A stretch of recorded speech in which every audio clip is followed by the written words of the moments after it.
এজোপা তামোল গছৰ ওপৰত বাহ সাজিছিল এটা কপৌ চৰাই। কপৌ চৰাইটো বাহ সাজাৰ কেইদিনমান পাছত তামোল গছৰ ওপৰত দুটা কণী পাৰিছিল। কিন্তু এদিন হঠাৎকৈ এজন ব্যক্তি যেতিয়া তামোল গছটোৰ তললৈ আহিছিল তেতিয়া তামোল গছৰ ওপৰৰ পৰা কিবা এটা উৰি যোৱা দেখা পাইছিল। ব্যক্তিজনে ভালকৈ চোৱাৰ পাছত ব্যক্তিজনে চাইছিল যে এইটো এটা কপৌ চৰাইৰ বাহ আছিল। বাহটোত দুটা কণী আছিল। ব্যক্তিজনে কণীবোৰক ভালকৈ চোৱাৰ পাছত ব্যক্তিজনে তাৰ ঘৰলৈ উভতাই গুচি আহে। কিন্তু এনেকৈ সময় কাটিছিল প্ৰায় 15 দিন। 15 দিন পিছত ব্যক্তিজনে আকৌ যেতিয়া তেওঁৰ তামোল বাগানত যেতিয়া ফুৰিবলৈ গৈছিল তেতিয়া ব্যক্তিজনৰ মনত পৰিছিল হঠাৎকৈ কপৌ চৰাইৰ বাহটোৰ কথা। ব্যক্তিজনে চাৰিওফালে ভালকৈ বিচাৰাৰ পাছতে ব্যক্তিজনে বিচাৰি পাইছিল যে কপৌ চৰাইৰ বাহটো।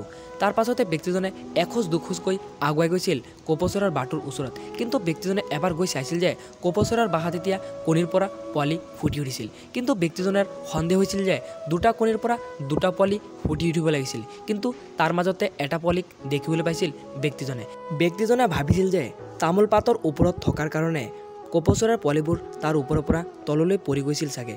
তাৰ পাছতে ব্যক্তিজনে চাৰিওফালে ভালকৈ বিচাৰি ফুৰিছিল। কিন্তু ব্যক্তিজনৰ সন্দেহ ঠিক ওলাইছিল। ব্যক্তিজনে বিচাৰাৰ পাছত অৱশেষত বিচাৰি পাইছিল কপৌ চৰাইৰ পোৱালি দুটাক। তাৰ কিছু সময় পাছত ব্যক্তিজনে ভাবিছিল যে কপৌ চৰাইৰ পোৱালি দুটা তামোল পাতৰ ওপৰতে সুৰক্ষা নাছিল, যাৰ কাৰণে ব্যক্তিজনে ভাবিছিল কেতিয়াবা বতাহ বা বৰষুণ দিলে কপৌ চৰাইৰ পোৱালি দুটা আকৌ তামোল পাতৰ তলত পৰি যাব। যাৰ কাৰণে ব্যক্তিজনে বাহ সহকাৰে দুটা পোৱালিক তেওঁৰ ঘৰলৈ লৈ গৈছিল। ঘৰলৈ নিয়াৰ পাছত কপৌ চৰাইৰ পোৱালি দুটাক ব্যক্তিজনে এটা বগা কাপোৰেৰে ভালকৈ মুচি দিছিল, যাতে কপৌ চৰাইৰ পোৱালি দুটাৰ গাঁতত থকা ধূলি বালিবোৰ গুচি যায়। তাৰ কিছু সময় পাছতে ব্যক্তিজনে এটা কাৰ্টনৰ ভিতৰত কিছুমান কাপোৰ ৰাখি তাৰ ভিতৰতে কপৌ চৰাইৰ পোৱালি দুটাক মেৰিয়াই ৰাখিছিল, যাতে কপৌ চৰাইৰ পোৱালি দুটাৰ ঠাণ্ডা নালাগে। তাৰ কিছু সময় পাছত ব্যক্তিজনে চাইছিল যে কপৌ চৰাইৰ পোৱালি দুটা ইমানেই সৰু আছিল এতিয়াও নিজে খাবলৈ পৰা নাছিল।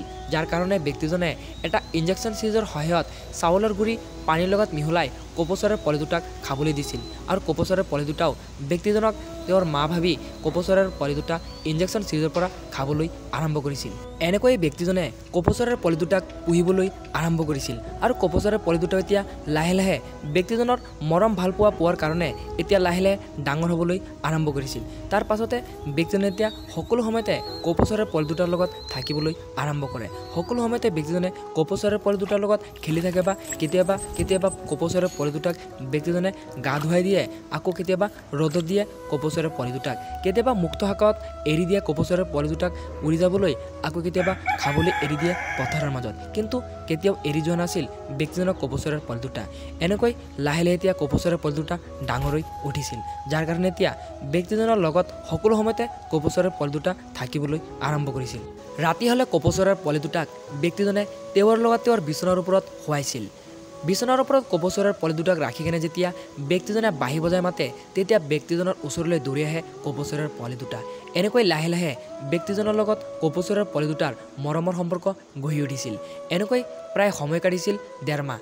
1.5 মাহ যোৱাৰ পাছত কপৌ চৰাইৰ পোৱালি দুটা এতিয়া পুৰাপুৰি ডাঙৰ হৈ উঠিছিল, যাৰ কাৰণে এতিয়া ব্যক্তিজনৰ লগত এতিয়া থাকিবলৈ আৰম্ভ কৰিছিল।